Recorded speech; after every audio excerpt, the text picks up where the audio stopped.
Il y a une raison précise pour laquelle la majorité des traders débutants achètent une action juste avant qu'elle s'essouffle et ce n'est pas de la malchance, c'est une erreur de lecture qui se répète, toujours la même.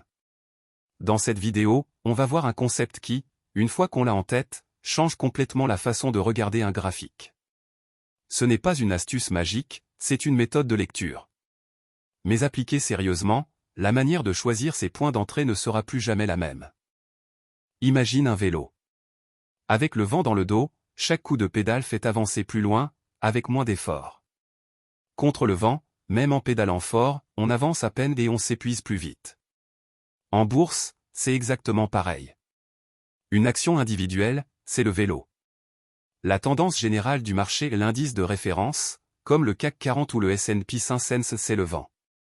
Quand l'indice est orienté à la hausse, la majorité des actions qui le composent ont, statistiquement, plus de facilité à monter. Quand l'indice est orienté à la baisse, même de bonnes actions ont tendance à pédaler contre le vent. Ça ne veut pas dire qu'une action ne peut jamais monter quand l'indice baisse. Ça arrive, et certains titres résistent même très bien pendant une baisse générale. Mais dans ce cas, on pédale contre le vent, la probabilité que ça marche est plus faible, et l'effort donc le risque est plus élevé. Concrètement, ça veut dire qu'avant même de regarder le graphique d'une action précise, il faut d'abord regarder où en est l'indice qui la contient. Un CAC 40 qui enchaîne les records n'envoie pas le même message qu'un CAC 40 qui vient de casser un support important. Le même graphique d'action, dans ces deux contextes, n'a pas du tout la même probabilité de réussite. Un bon réflexe consiste à ouvrir les deux graphiques côte à côte avant toute décision, celui de l'action, et celui de son indice, sur la même période. Si les deux racontent la même histoire, une phase d'élan qui démarre des deux côtés, le contexte est favorable. Si les deux racontent des histoires opposées, la prudence s'impose, même si le graphique du titre seul semble intéressant. C'est une étape que beaucoup de traders débutants sautent complètement, ils analysent le titre en vase clos, sans jamais vérifier dans quel sens souffle le vent. Que ce soit une action ou un indice, le prix ne fait jamais une ligne droite. Il alterne en permanence entre deux phases bien distinctes, et savoir les reconnaître change toute la lecture d'un graphique. La phase d'élan, les prix enchaînent des sommets de plus en plus hauts et des creux de plus en plus hauts. C'est le moment où ça monte, avec des bougies qui progressent de façon assez régulière, souvent avec un volume qui suit. Un détail qui aide à confirmer la solidité de cette phase, le volume. Une phase d'élan appuyée par un volume qui augmente sur les bougies vertes, et qui diminue sur les replis, a statistiquement plus de chances de continuer qu'une phase d'élan portée par un volume faible et irrégulier.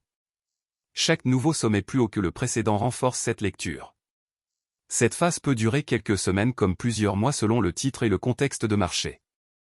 Mais elle ne dure jamais indéfiniment et c'est précisément là que beaucoup de traders se font piéger, en pensant qu'un mouvement qui a bien fonctionné va continuer indéfiniment dans la même direction. La phase de pause, après un mouvement, le prix reprend son souffle. Il oscille dans une zone plus resserrée, souvent horizontale ou légèrement descendante.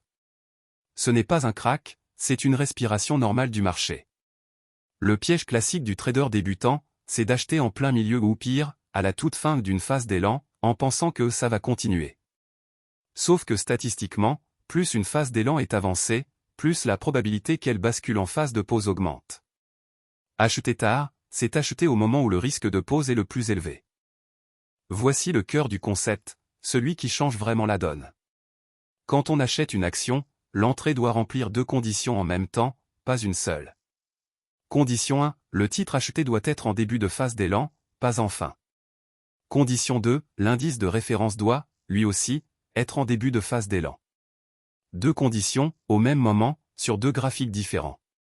C'est ce double alignement qui fait toute la différence entre une entrée solide et une entrée fragile et c'est justement l'étape que la plupart des méthodes de lecture de graphiques oublient de mentionner. Pourquoi les deux? Parce que si seulement le titre est bien positionné mais que l'indice, lui, entre en phase de pause juste après l'achat, la majorité des actions du marché, y compris probablement celles-ci, vont ralentir avec lui.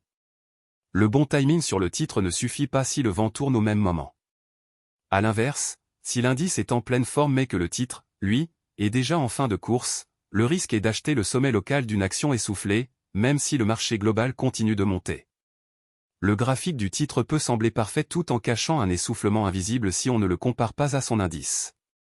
Le meilleur scénario, statistiquement, c'est quand les deux démarrent une phase d'élan au même moment, le mouvement individuel du titre est alors porté par la dynamique collective du marché, et pas seulement par sa propre force isolée. C'est cette conjonction qui donne le plus de marge avant la prochaine pause. C'est pour ça qu'on ne regarde jamais un titre tout seul. On regarde toujours le titre et son indice, en même temps, comme un couple qui doit être synchronisé. Concrètement, comment repérer un début de phase d'élan plutôt qu'une fin? Le signal le plus lisible, c'est la sortie d'une zone de pause. Pendant une phase de pause, les sommets successifs ont tendance à se rapprocher les uns des autres. On peut tracer une ligne au-dessus de ces sommets, une ligne de résistance. Tant que le prix reste en dessous, on est en pause. Le moment le plus intéressant, c'est celui où le prix casse cette ligne pour la première fois, avec une bougie franche, souvent accompagnée d'un volume qui augmente. C'est souvent à cet instant précis que la nouvelle phase d'élan démarre et c'est là que le ratio gain-risque est le plus favorable, parce que le niveau de stop peut être placé juste sous la zone de pause, donc relativement proche. Ce même travail de repérage doit se faire en parallèle sur le graphique de l'indice, sa propre ligne de résistance doit, elle aussi, être fraîchement cassée, ou sur le point de l'être. Quand les deux cassures interviennent à quelques séances d'écart, la configuration est la plus propre à surveiller. Si on attend 3 ou 4 semaines après cette cassure pour acheter, on peut toujours être dans la bonne direction mais le risque a changé. Le stop doit souvent être placé plus loin, et la marge de sécurité avant une nouvelle pause s'est réduite. Exemple simple, purement illustratif, imagine un titre qui évolue entre 40 et 44 € pendant plusieurs semaines. Le jour où il dépasse 44 € avec un volume soutenu, ça peut être le début d'une nouvelle phase d'élan. En achetant ce jour-là, le stop peut être placé autour de 42 à 43 € à un risque limité, bien défini avant même d'entrer en position. En achetant 3 semaines plus tard à 49 €, le stop logique s'est éloigné, et une bonne partie du mouvement a déjà eu lieu. Même direction, même titre mais un ratio gain-risque complètement différent selon le moment de l'entrée. C'est toute la différence entre une cassure fraîche et une cassure déjà ancienne. Attention, synchroniser titre et indice, ce n'est pas une garantie de réussite. C'est une manière de mettre les probabilités de son côté, pas une formule magique. Une phase d'élan peut toujours s'arrêter plus tôt que prévu. Un indice peut retourner sa tendance sans prévenir, parfois sur une seule séance, à cause d'une annonce macroéconomique ou d'un événement imprévu. C'est précisément pour ça que la gestion du risque, la taille de position, le stop, le ratio gain-risque reste la partie non négociable de toute méthodologie, bien avant la recherche du bon timing. C'est pour cette raison qu'aucune position ne devrait représenter une part disproportionnée du capital, même sur la configuration la plus propre en apparence. La régularité dans l'application des règles de risque compte statistiquement plus, sur la durée, que la précision du point d'entrée. L'objectif ici n'est pas de promettre un résultat. C'est de donner une grille de lecture plus rigoureuse, pour que les décisions d'entrée reposent sur une logique claire, plutôt que sur une intuition ou sur la peur de rater le train. Ce qu'il faut retenir, avant de regarder un titre, il faut toujours regarder le duo titre-indice. Est-ce que les deux sont en début de phase d'élan? Si la réponse est oui pour les deux, l'entrée a statistiquement plus de marge avant la prochaine pause. Si l'un des deux est déjà en fin de course, la prudence s'impose. Ce genre de méthodologie d'analyse se construit avec de la pratique en regardant des dizaines de graphiques, encore et encore, jusqu'à ce que ça devienne un réflexe. Dis-moi en commentaire, est-ce que tu vérifies déjà l'indice avant d'acheter une action, ou seulement le graphique du titre? Je lis tout. La prochaine vidéo va exactement là où celle-ci s'arrête, abonne-toi pour ne pas la rater. On se retrouve très vite.